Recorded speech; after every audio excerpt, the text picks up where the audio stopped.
இன்னைக்கு நம்ம கதையில கல்யாணம் பண்ண போறவங்க, கல்யாணம் பண்ணவங்க இவங்க 2 பேரும் வாழ்க்கையில கண்டிப்பா ஒரு முறையாவது இந்த படத்தை பாத்துறணும். அந்த அளவுக்கு ஒர்த்தான படம். அதுவும் லவ் பண்றவங்க கண்டிப்பா 100% பார்த்தே திரும்பியும். படத்தோட கதைக்குள்ள போயிடும். படத்தோட ஸ்டார்டிங் சீன்ல ஒரு பையனை காமிக்கிறாங்க, ஒரு பொண்ணை காமிக்கிறாங்க. பையன் அந்த பொண்ணை லவ் பண்றானா, அதனால இந்த பொண்ணு கிட்ட லவ் சொல்றான். அந்த பொண்ணுக்கும் இவருக்கு பிடிச்சிருக்கு, ஓகே சொல்றாங்க. அடுத்த நாள் பீச்சில் 2 பேரும் சந்தோஷமா பேசிக்கிட்டு இருக்கும்போது அந்த பொண்ணு கொஞ்சம் டல்லா இருக்கா. என்ன ஏதுன்னு விசாரிக்கும் போது இவளுக்கு ஒரு வித்தியாசமான நோய், அதாவது கண் பார்வை இவளுக்கு நல்லா தெரியுது இப்போ. ஆனா அது நாளடைவில் கொஞ்சம் கொஞ்சமா குறைஞ்சிக்கிட்டே வரும். இப்போ ஒரு பொருளை பார்த்தா அந்த பொருளை மட்டும்தான் பார்க்க முடியும். சைட்லயோ பக்கத்துல இருக்கிறது எதுவுமே இவளுக்கு தெரியாது. குறிப்பா நம்மளோட மைய கருவிழி இருக்கு இல்லைங்களா, அது மட்டும்தான் பொருளை காட்சிப்படுத்த முடியும். அந்த அளவுக்கு ஒரு வித்தியாசமான நோயை இந்த பொண்ணுக்கு இருக்கிறதா தான் காதலன்கிட்ட இப்போ சொல்றா. உனக்கு எப்படி, நீ யோசிச்சு முடிவு பண்ணிக்கோ, ஏன்னா இது வாழ்க்கை பிரச்சனை. நாளடைவில் எனக்கு பார்வை தெரியாம கூட போறதுக்கு வாய்ப்பு இருக்குன்னு டாக்டர் சொல்லியிருக்காங்க. அதுவும் இல்லாமல் இதை குணப்படுத்தவும் முடியாது. நாளடைவில் பார்வை கொஞ்சம் கொஞ்சமா போய்கிட்டே இருக்கும் அப்படிங்கிற மாதிரிலாம் பையன்கிட்ட சொல்றாங்க. பையன் என்ன சொல்றதுன்னே தெரியல, யோசிக்கிறான். அடுத்த நாள் காலேஜை காமிக்கிறாங்க.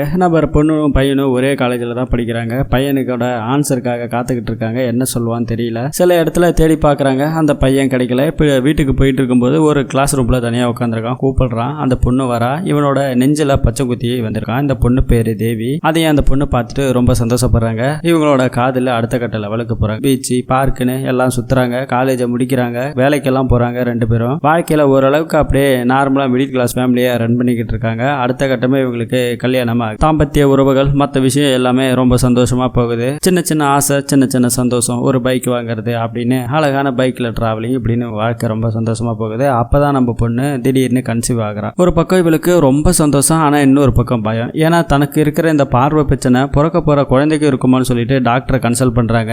டாக்டரும், எம்பாருமா உனக்கு வந்த நோய் குழந்தைக்கு வரணும்லாம் அவசியம் கிடையாது, வராது, ஒன்றும் பிரச்சனை இல்லை, பார்த்துக்கலாமா அப்படிங்கிற மாதிரி டாக்டர் அட்வைஸ் பண்ணுறாங்க. அடுத்த மாதங்கள் அப்படியே ஓடிக்கிட்டே இருக்கு. வளைகாப்பெல்லாம் வச்சாச்சு. அடுத்து பொண்ணுக்கு பிரசவ வலி வந்துருச்சு. அழகான ஒரு பொன் குழந்தை பிறந்திருக்கு. பொன் குழந்தை பிறந்த உடனே அந்த குழந்தைய பார்க்கலான்னு முடிவு பண்ணுறா. ஆனால் அந்த குழந்தையோட முகத்தை சரியாக பார்க்க முடியல. ஏன்னா இவளுக்கு இருக்கிறது அந்த மையக்கருவிழி மட்டும்தானே. அதனால சைட்லையோ கையை காலையோ அந்த குழந்தைய பார்க்க முடியல. முகமும் சரியாக தெரியல தூரத்தில் இருந்ததால. ரொம்ப வருத்தப்படுறா, அழுகிறா. தான் பெத்த குழந்தைய கூட சரியாக பார்க்க முடியலையன்ற ஒரு வருத்தம் ஏக்கத்தில் இருக்கா. அப்படியே சில மாசங்கள் கடந்து ஓடி போகுது. அது குழந்தை கொஞ்சம் பெருசாகுது. இவளுக்கு முன்ன இருந்த மாதிரி இப்ப பார்வை இல்லை, கொஞ்சம் குறைஞ்சு போயிடுச்சு. அந்த குழந்தை விளையாடிட்டு இருக்கும்போது ஒரு பவுடர் டப்பா இருக்கு. அந்த பவுடர் டப்பா மூடி அந்த குழந்தை முழுங்கிடுறா. ஒரே ஆளுக இவளுக்கா பதட்டம். இவங்களுக்குன்னு சொந்தக்காரங்க பெருசா இல்ல, நம்ம பொண்ணோட அம்மா மட்டும்தான் இருக்காங்க. என்னாச்சு ஏதாச்சுன்னு தெரியல. ஏன்னா இவளுக்கு பார்த்தா தானே தெரியும், இவளுக்கு கண் பார்வை கொஞ்சம் குறைஞ்சிருக்கு. இவளை சொல்லியும் குத்தம் இல்லை. அடுத்தது ஒரு வழியா கண்டுபிடிச்சிட்டா. அந்த பவுடர் டப்பா மூடி தான் முழுங்கிட்டான்னு. ஒரு வழியா வாயில கை விட்டு எடுத்தாச்சு. இருந்தாலும் குழந்தை அழுதுகிட்டே இருக்கு. என்னாச்சுன்னு சொல்லிட்டு ஹாஸ்பிட்டலில் தூக்கிட்டு போறாங்க. அங்கேயே டாக்டர்லாம் திட்டுறாங்க. ஏமா ஒரு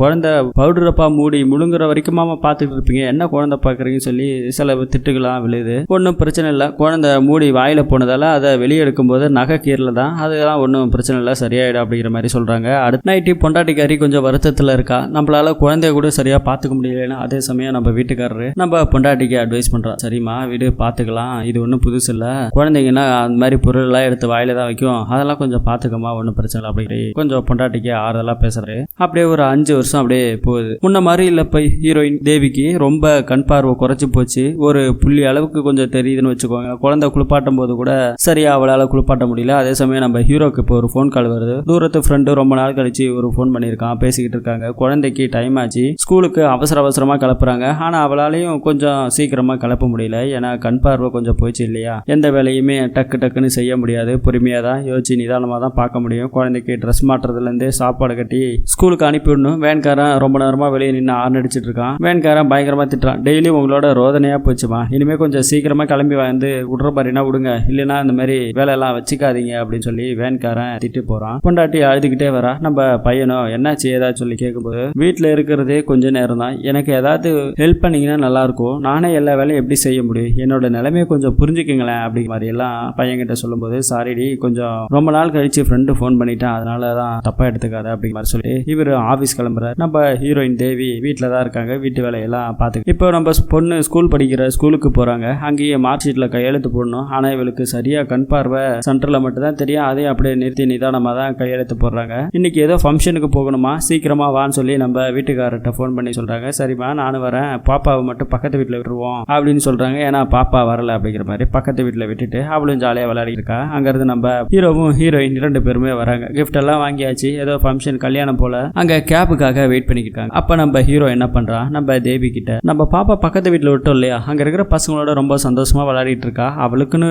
ஒரு அண்ணனோ தம்பியோ இருந்தா கொஞ்சம் அவளுக்கும் உதவியா இருக்கும்ல, தனியா இருக்கால, அவளுக்கும் ஒரு ஏக்கம் இருக்கும்ல அப்படின்னு சொல்லி இன்னொரு குழந்தைக்காக இவரு பேசிக்கிட்டு இருக்காரு. அதே சமயம் நம்ம தேவியோ அதெல்லாம் முடியாதுங்க, நீங்க என்ன நினைச்சிட்டு இருக்கீங்க, எல்லாம் தெரிஞ்சுதான் பேசிக்கிட்டு இருக்கீங்களா, ஆசை எனக்கு இருக்கு ஆனாலும் முடியாது, என்ன பண்றது, நம்ம சூழ்நிலை அப்படி இருக்கு அப்படிங்கிற மாதிரி எல்லாம் நம்ம பொண்ணு சொல்லிக்கிட்டாங்க. அதே சமயம் நம்ம பையன் ஹீரோவும் அதான் அம்மா இருக்காங்கல்ல, நான் இருக்கேன்ல, பாத்துக்கலாம், ஒன்றும் பிரச்சனை இல்லை அப்படிங்கிற மாதிரிலாம் சொல்றாங்க. உங்களுக்கு என்ன, நீங்க சொல்லிடுவீங்க ஈஸியா, ஆனா அந்த குழந்தைய பெற்று வளர்க்கறதுக்குள்ள எனக்கு போதும் ஆயிடும். ஒரு குழந்தைய வச்சுக்கிட்டே என்னால சரியா பாத்துக்க முடியலன்னு நான் ஒவ்வொரு நாளுமே துடிச்சுக்கிட்டு இருக்கேன். உனக்கு எதுக்கு இன்னொரு குழந்தை, நமக்கு அதெல்லாம் வேண்டாம் அப்படிங்கிற மாதிரி சொல்றாங்க. இதுல 2 பேருக்கும் கொஞ்சம் வாக்குவாதம் ஆகுது. அதுல நான் ரொம்ப கஷ்டப்படுறேன், என்னோட நிலைமை புரிஞ்சுக்கோன்னு சொல்லி நம்ம பொண்ணோட சைட்ல இருந்து பார்க்கும்போது அது நியாயமா தெரியுது. அதான் நம்ம ஹீரோக்காது, நீ மட்டும்தான் கஷ்டப்படுற மாதிரி எல்லாம் பேசிக்கிட்டு இருக்காத, உங்களுக்காக தானே நான் உழைக்கிறேன், வேலைக்கு போறேன், எல்லாத்தையும் பண்ணிக்கிட்டு இருக்கேன், நான் மட்டும் கஷ்டப்படாம இருக்கிற மாதிரியே பேசிக்கிட்டு இருக்காத அப்படிங்கிற மாதிரி எல்லாம் கொஞ்சம் 2 பேருக்கு சண்டையாகுது. அந்த சண்டையில நம்ம பொண்ணு என்னோட வாழ்க்கை கொஞ்சம் கொஞ்சமா இருட்டை நோக்கி போய்கிட்டே இருக்கு, எனக்கு சந்தோஷமே இல்லை, நிம்மதியே இல்லை,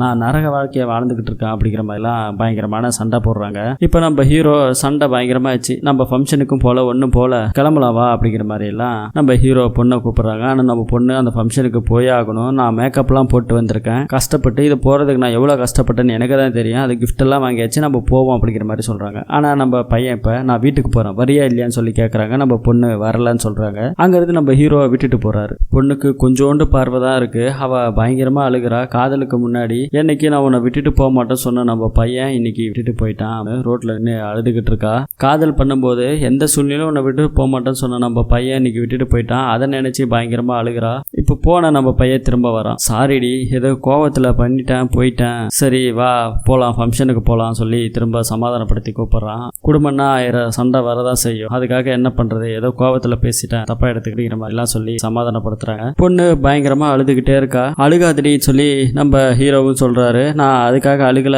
எந்த சூழ்நிலையும் என்னை விட்டுட்டு போக மாட்டேன்னு நான் நம்பினேன், ஆனா அப்படி விட்டுட்டு போயிட்டு அதுக்காக தான் அழுகிறேன் அப்படிங்கிற மாதிரி நம்ம தேவி சொல்லும் போது நம்ம ஹீரோக்கே ஒரு நிமிஷம் மனசு உடஞ்சு போச்சு. இனிமே அந்த மாதிரி நடக்காது, சரி வா ஃபங்க்ஷனுக்கு போலான்னு சொல்லி கூப்பிடுறாரு. மேக்கப் எல்லாம் கலைஞ்சு போச்சு, இனிமே நான் வரல அப்படி மாதிரி பொண்ணு சொல்றா. நீ மேக்கப்பே போடனால அழகு தாண்டி அப்படின்னு சொல்லி சமாதானப்படுத்தி 2 பேரும் ஃபங்க்ஷனுக்கு போறாங்க. ரிசப்ஷன் முடிஞ்சு நைட்டு தூங்கும்போது நம்ம ஹீரோ எதையோ யோசிச்சுக்கிட்டு இருக்காரு. இப்போ அடுத்த நாள் கல்யாணத்துக்கு போறாங்க. கல்யாணத்துல நம்ம பொண்ணை கூப்பிட்டு அவகிட்ட ஒரு விஷயத்த சொல்றாங்க. நேற்று நடந்துக்கு ரொம்ப சாரி, நான் ஒரு விஷயம் யோசிச்சு பார்த்தேன், நீ நேற்று சொன்ன இல்லையா கண் பார்வை போய்கிட்டே இருக்கு, ஒரு பக்கம் என்னோட வாழ்க்கையும் அப்படியே போய்கிட்டு இருக்கு, எனக்கு அதை கேட்கும்போது ரொம்ப மனசே உடஞ்சிச்சு, பேசாம நீ இந்த வீணையை கத்துக்கோ, அது வேணா உன் வாழ்க்கையில கொஞ்சம் சந்தோஷத்தை கொடுக்கும் அப்படின்னு சொல்லி நம்ம ஹீரோவும் சொல்றாங்க. இந்த காலத்துல இந்த வயசுலயா அப்படின்னு சொல்லி நம்ம பொண்ணு கேட்கும்போது பிடிச்சதை செய்யறதுக்கு வயசு என்ன அப்படிங்கிற மாதிரி நம்ம பையனும் சொல்றான். ஏன்னா நம்ம ஹீரோயின் தேவிக்கு வீணை வாசிக்கிறதுனா ரொம்ப பிடிக்கும், சின்ன வயசு கனவு, அதை கண்டுபிடிச்சுதான் நம்ம ஹீரோ அவகிட்ட அப்படி ஒரு விஷயத்த சொல்லி கேட்டிருக்கான். இப்போ ஒரு 2 வருஷம் முடிஞ்சு போச்சு. அப்படியே ஒரு வீணை கிளாஸ் தான் காமிக்கிறாங்க. அங்க நம்ம பொண்ணு தேவி நல்லா வீணை வாசிக்கிறா. அவ முகத்துல அவ்வளவு ஒரு சந்தோஷம். ஆனா இப்ப நம்ம பொண்ணோட கண் பார்வை நம்ம கண்ணு மூக்கு மட்டும் தெரியிற அளவுக்கு தான் அவளுக்கு கண் பார்வையே இருக்கு.